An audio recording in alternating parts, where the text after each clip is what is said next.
दो बैलों की कथा। जानवरों में गधा सबसे ज्यादा बुद्धिहीन समझा जाता है। हम जब किसी आदमी को पल्ले दर्जे का बेवकूफ़ कहना चाहते हैं तो उसे गधा कहते हैं। गधा सचमुच बेवकूफ़ है या उसके सीधेपन, उसकी निरापद सहिष्णुता ने उसे यह पदवी दे दी है, इसका निश्चय नहीं किया जा सकता। गाय सींग मारती हैं, ब्याई हुई गाय तो अनायास ही सिंगनी का रूप धारण कर लेती है। कुत्ता भी बहुत गरीब जानवर है, लेकिन कभी कभी उसे भी क्रोध आ ही जाता है। किंतु गधे को कभी क्रोध करते नहीं सुना, न देखा। जितना चाहे गरीब को मारो, चाहे जैसी खराब सड़ी हुई घास सामने डाल दो, उसके चेहरे पर कभी असंतोष की छाया भी न दिखाई देगी। वैशाख में चाहे एक आध बार कुलेल कर लेता हो, पर हमने तो उसे कभी खुश होते नहीं देखा। उसके चेहरे पर एक स्थायी विषाद स्थायी रूप से छाया रहता है। सुख दुख हानि लाभ किसी भी दशा में उसे बदलते नहीं देखा। ऋषियों मुनियों के जितने गुण हैं वे सभी उसमें पराकाष्ठा को पहुंच गए हैं, पर आदमी उसे बेवकूफ़ कहता है। सद्गुणों का इतना अनादर कहीं न देखा। काचित सीधापन संसार के लिए उपयुक्त नहीं है। देखिए न, भारतवासियों की अफ्रीका में क्यों दुर्दशा हो रही है। क्यों अमेरिका में उन्हें घुसने नहीं दिया जाता। बेचारे शराब नहीं पीते, 4 पैसे को समय के लिए बचा कर रखते हैं, जी तोड़कर काम करते हैं, किसी से लड़ाई झगड़ा नहीं करते, 4 बातें सुनकर गम खा जाते हैं, फिर भी बदनाम हैं। कहा जाता है वे जीवन के आदर्श को नीचा करते हैं। अगर वे भी ईंट का जवाब पत्थर से देना सीख जाते तो शायद सभ्य कहलाने लगते। जापान की मिसाल समाने है। एक ही विजय ने उसे संसार की सभ्य जातियों में गण्य बना दिया। लेकिन गधे का एक छोटा भाई और भी है जो उससे कम ही गधा है, और वह है बैल। जिस अर्थ में हम गधा का प्रयोग करते हैं, कुछ उसी से मिलते जुलते अर्थ में बछिया के ताव का भी प्रयोग करते हैं। कुछ लोग बैल को शायद बेवकूफ़ों में सर्वश्रेष्ठ कहेंगे, मगर हमारा विचार ऐसा नहीं है। बैल कभी कभी मारता भी है, कभी कभी आइडियल बैल भी देखने में आता है, और भी कई रीतियों से अपना असंतोष प्रकट कर देता है, अतः उसका स्थान गधे से नीचा है। झूरी काछी के दोनों बैलों के नाम थे हीरा और मोती। दोनों पछाई जाति के थे, देखने में सुंदर, काम में चौकस, डील में ऊंचे। बहुत दिनों से साथ रहते रहते दोनों में भाईचारा हो गया था। दोनों आमने सामने या आसपास बैठे हुए एक दूसरे से मूक भाषा में विचार विनिमय करते थे। एक दूसरे के मन की बात कैसे समझ जाता था, हम नहीं कह सकते। अवश्य ही उनमें कोई ऐसी गुप्त शक्ति थी जिससे जीवों में श्रेष्ठता का दावा करने वाला मनुष्य वंचित है। दोनों एक दूसरे को चाटकर और सूंघकर अपना प्रेम प्रकट करते, कभी कभी दोनों सींग भी मिला लिया करते थे, विग्रह के नाते से नहीं, केवल विनोद के भाव से, आत्मीयता के भाव से, जैसे दोस्तों में घनिष्ठता होते ही धौल धप्पा होने लगता है। इसके बिना दोस्ती कुछ फुसफुसी, कुछ हल्की सी रहती है, जिस पर ज्यादा विश्वास नहीं किया जा सकता। जिस वक्त ये दोनों बैल हल या गाड़ी में जोत दिए जाते और गर्दन हिला हिलाकर चलते, उस वक्त हर एक की यही चेष्टा होती थी कि ज्यादा से ज्यादा बोझ मेरी ही गर्दन पर रहे। दिन भर के बाद दोपहर या संध्या को दोनों खुलते तो एक दूसरे को चाट चूट कर अपनी थकान मिटा लेते। नांद में खली भूसा पड़ जाने के बाद दोनों साथ उठते, साथ नांद में मुंह डालते और साथ ही बैठते थे। एक मुंह हटा लेता तो दूसरा भी हटा लेता था। संयोग की बात है, झूरी ने एक बार गोई को ससुराल भेज दिया। बैलों को क्या मालूम वे क्यों भेजे जा रहे हैं। समझे, मालिक ने हमें बेच दिया। अपना यों बेचा जाना उन्हें अच्छा लगा या बुरा, कौन जाने, पर झूरी के साले गया को घर तक गोई ले जाने में दांतों पसीना आ गया। पीछे से हाँकता तो दोनों दाएं बाएं भागते, पगहिया पकड़कर आगे से खींचता तो दोनों पीछे को जोर लगाते, मारता तो दोनों सींग नीचे करके हों करते। अगर ईश्वर ने उन्हें वाणी दी होती तो झूरी से पूछते, तुम हम गरीबों को क्यों निकाल रहे हो? हमने तो तुम्हारी सेवा करने में कोई कसर नहीं उठा रखी। अगर इतनी मेहनत से काम न चलता था और काम ले लेते, हमें तो तुम्हारी चाकरी में मर जाना कबूल था। हमने कभी दाने चारे की शिकायत नहीं की। तुमने जो कुछ खिलाया वह सिर झुकाकर खा लिया, फिर तुमने हमें इस जालिम के हाथों क्यों बेच दिया? संध्या समय दोनों बैल अपने नए स्थान पर पहुंचे। दिन भर के भूखे थे, लेकिन जब नांद में लगाए गए तो एक ने भी उसमें मुंह न डाला। दिल भारी हो रहा था। जिसे उन्होंने अपना घर समझ रखा था वह आज उनसे छूट गया था।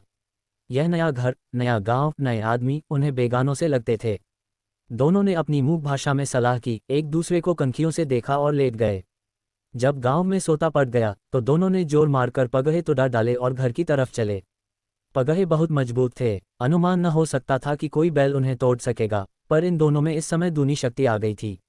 एक एक झटके में रस्सियां टूट गईं। झूरी प्रातः सोकर उठा तो देखा कि दोनों बैल चरनी पर खड़े हैं। दोनों ही गर्दनों में आधा आधा गराव लटक रहा है। घुटने तक पांव कीचड़ से भरे हैं और दोनों की आंखों में विद्रोहमय स्नेह झलक रहा है। झूरी बैलों को देखकर स्नेह से गदगद हो गया, दौड़कर उन्हें गले लगा लिया। प्रेमालिंगन और चुंबन का वह दृश्य बड़ा ही मनोहर था।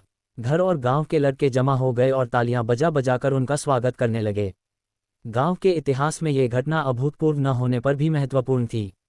बाल सभा ने निश्चय किया, दोनों पशु वीरों को अभिनंदन पत्र देना चाहिए। कोई अपने घर से रोटियां लाया, कोई गुड़, कोई चोकर, कोई भूसी। एक बालक ने कहा, ऐसे बैल किसी के पास न होंगे। दूसरे ने समर्थन किया, इतनी दूर से दोनों अकेले चले आए। तीसरा बोला, बैल नहीं है, वे उस जन्म के आदमी हैं। इसका प्रतिवाद करने का किसी को साहस न हुआ। झूरी की स्त्री ने बैलों को द्वार पर देखा तो जल उठी। बोली, कैसे नमक हराम बैल हैं कि एक दिन वहां काम न किया, भाग खड़े हुए। झूरी अपने बैलों पर यह आक्षेप न सुन सका, नमक हराम क्यों हैं? चारा दाना न दिया होगा तो क्या करते? स्त्री ने रोब के साथ कहा, बस तुम ही तो बैलों को खिलाना जानते हो, और तो सभी पानी पिला पिला कर रखते हैं। झूरी ने चिढ़ाया, चारा मिलता तो क्यों भागते? स्त्री चिढ़ी, भागे इसलिए कि वे लोग तुम जैसे बुद्धुओं की तरह बैलों को सहलाते नहीं, खिलाते हैं तो रगड़ कर जोतते भी हैं। ये दोनों ठहरे कामचोर भाग निकले। अब देखूं कहाँ से खली और चोकर मिलता है, सूखे भूसे के सिवा कुछ न दूंगी, खाएं चाहे मरें। वही हुआ। मजूर को बड़ी ताकीद कर दी गई कि बैलों को खाली सूखा भूसा दिया जाए। बैलों ने नांद में मुंह डाला तो फीका फीका, न कोई चिकनाहट न कोई रस। क्या खाएं? आशा भरी आंखों से द्वार की ओर ताकने लगे। झूरी ने मजूर से कहा, थोड़ी सी खली क्यों नहीं डाल देता बे? मालिकन मुझे मार ही डालेंगी। चुरा कर डाला ना दादा, पीछे से तुम भी उन्हीं की सी कहोगे। दूसरे दिन झूरी का साला फिर आया और बैलों को ले चला। अब की उसने दोनों को गाड़ी में जोता। 2-4 बार मोती ने गाड़ी को सड़क की खाई में गिराना चाहा, पर हीरा ने संभाल लिया। वह ज्यादा सहनशील था। संध्या समय घर पहुंचकर उसने दोनों को मोटी रस्सियों से बांधा और कल की शरारत का मजा चखाया। फिर वही सूखा भूसा डाल दिया। अपने दोनों बैलों को खली चूनी सब कुछ दी। दोनों बैलों का ऐसा अपमान कभी न हुआ था। झूरी इन्हें फूल की छड़ी से भी न छूता था। उसकी टिटकार पर दोनों उड़ने लगते थे। यहाँ मार पड़ी, आहत सम्मान की व्यथा तो थी ही, उस पर मिला सूखा भूसा। नांद की तरफ औंखें तक न उठाईं। दूसरे दिन गया ने बैलों को हल में जोता, पर इन दोनों ने जैसे पाँव न उठाने की कसम खा ली थी। वह मारते मारते थक गया, पर दोनों ने पाँव न उठाया। एक बार जब उस निर्दयी ने हीरा की नाक पर खूब डंडे जमाए तो मोती का गुस्सा काबू के बाहर हो गया। हल लेकर भागा। हल, रस्सी, जुआ, जोत सब टूट टाट कर बराबर हो गया। गले में बड़ी बड़ी रस्सियां न होती तो दोनों पर कड़ाई में न आते। हीरा ने मूक भाषा में कहा, भागना व्यर्थ है। मोती ने उत्तर दिया, तुम्हारी तो इसने जान ही ले ली थी, अब की बड़ी मार पड़ेगी। पने दो, बैल का जन्म लिया है तो मार से कहाँ तक बचेंगे। गया 2 आदमियों के साथ दौड़ा आ रहा है। दोनों के हाथों में लाठियां हैं। मोती बोला, कहो तो दिखा दूं कुछ मजा, मैं भी लाठी लेकर आ रहा है। हीरा ने समझाया, नहीं भाई, खड़े हो जाओ, मुझे मारेगा तो मैं भी 1-2 को गिरा दूंगा। नहीं, हमारी जाति का ये धर्म नहीं है। मोती दिल में ऐंठ कर रह गया। गया आ पहुंचा और दोनों को पकड़कर ले चला। कुशल हुई कि उसने इस वक्त मारपीट न की, नहीं तो मोती भी पलट पड़ता। उसके तेवर देखकर गया और उसके सहायक समझ गए कि इस वक्त टाल जाना ही मसलहत है। आज दोनों के सामने फिर वही सूखा भूसा लाया गया। दोनों चुपचाप खड़े रहे। घर के लोग भोजन करने लगे। उस वक्त छोटी सी लड़की 2 रोटियां लिए निकली और दोनों के मुंह में देकर चली गई। उस एक रोटी से इनकी भूख तो क्या शांत होती, पर दोनों के हृदय को मानो भोजन मिल गया। यहाँ भी किसी सज्जन का बास है। लड़की भैरों की थी, उसकी माँ मर चुकी थी। सौतेली माँ मारती रहती थी, इसलिए इन बैलों से उसे एक प्रकार की आत्मीयता हो गई थी। दोनों दिन भर जोते जाते, डंडे खाते अत्ते, शाम को थान पर बांध दिए जाते और रात को वही बालिका उन्हें 2 रोटियां खिला जाती। प्रेम के इस प्रसाद की यह बरकत थी कि 2-2 गाल सूखा भूसा खाकर भी दोनों दुर्बल न होते थे, मगर दोनों की आंखों में, रोम रोम में विद्रोह भरा हुआ था। एक दिन मोती ने मूक भाषा में कहा, अब तो नहीं सहा जाता हीरा, क्या करना चाहते हो? एक आध को सीगों पर उठाकर फेंक दूंगा, लेकिन जानते हो, वह प्यारी लड़की जो हमें रोटियां खिलाती है उसी की लड़की है जो इस घर का मालिक है। ये बेचारी अनाथ ना हो जाएगी तो मालकिन को न फेंक दूं, वही तो उस लड़की को मारती है। लेकिन औरत जात पर सींग चलाना मना है, ये भूले जाते हो। तुम तो किसी तरह निकलने ही नहीं देते। बताओ, तुड़ा कर भाग चलें? हाँ, यह मैं स्वीकार करता, लेकिन इतनी मोटी रस्सी टूटेगी कैसे? इसका उपाय है, पहले रस्सी को थोड़ा सा चबा लो, फिर एक झटके में जाती है। रात को जब बालिका रोटियां खिलाकर चली गई, दोनों रस्सियां चबाने लगे, पर मोटी रस्सी मुंह में न आती थी। बेचारे बार बार जोर लगाकर रह जाते थे। सहसा घर का द्वार खुला और वही बालिका निकली। दोनों सिर झुकाकर उसका हाथ चाटने लगे। दोनों की पूंछें खड़ी हो गईं। उसने उनके माथे सहलाए और बोली, खोले देती हूँ, चुपके से भाग जाओ, नहीं तो यहाँ लोग मार डालेंगे। आज घर में सलाह हो रही है कि इनकी नाकों में नाक डाल दी जाए। उसने गराव खोल दिया, पर दोनों चुपचाप खड़े रहे। मोती ने अपनी भाषा में पूछा, अब चलते क्यों नहीं?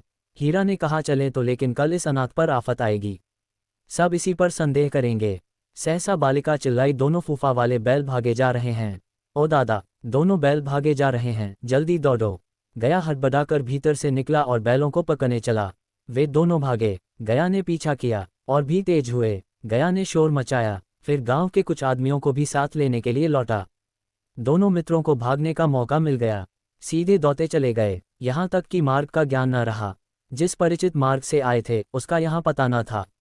नए नए गांव मिलने लगे। तब दोनों एक खेत के किनारे खड़े होकर सोचने लगे, अब क्या करना चाहिए। हीरा ने कहा, मालूम होता है राह भूल गए, तुम भी बेतहाशा भागे, वहीं उसे मार गिराना था। उसे मार गिराते तो दुनिया क्या कहती, वह अपना धर्म छोड़ दे, लेकिन हम अपना धर्म क्यों छोड़ें।